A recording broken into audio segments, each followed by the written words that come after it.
আজকে আমি মুচে মুচে সজনে ফুলের বড়া করব, তো তার জন্য একটা পেঁয়াজ কুচিয়ে নিয়েছি। আর সজনে ফুল আমি কুড়িয়ে আনার পরে ভালো করে বেছে নিয়ে ধুয়ে নিয়েছি।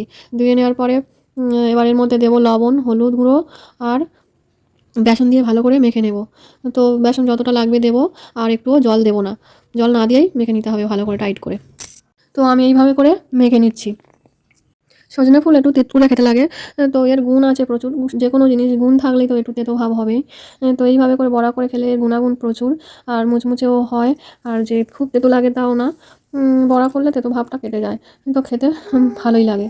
তো এইভাবে করে করে দেখবেন, ভালো লাগে। তো এদিকে আমার তেল গরম হয়ে গেছে, আমি বড়াগুলো এরকম চ্যাপ্টা করে শেপ করে নিয়ে গোল গোল করে তেলে ছেড়ে দিচ্ছি। তো তেলের পরিমাণটা আমি এখানে কম নিয়েছি, বেশি নিইনি, যেহেতু বড়া এটা। চপ হলে তেল ডুবো তেল লাগে, চপ নয়, এটা বড়া যেহেতু। তো পরিমাণ মতো তেল দিয়ে আর আমি এরকম উল্টে পাল্টে এপিট ওপিট করেই ভেজে নেবো। একটু টাইম নিয়ে ভাজলে মুচমুচে হবে আর খেতে ভালোও লাগবে। তো আমি সব চপগুলো ভেজে নেবো এইভাবে এইভাবে লাল লাল করে উল্টে পাল্টে আমি ভেজে নেব সব চপগুলি। আমার ভাজা হয়ে গেছে, এখন আমি তুলে নেব। তো এরপরেও আবার যেটুকু আছে এইভাবে করে চ্যাপটা করে গোল করে শেপ করে আমি ভেজে নেব। তো আমার সব চপগুলো প্রায় ভাজা হয়ে গেছে, এখন আমি তুলে নেবো।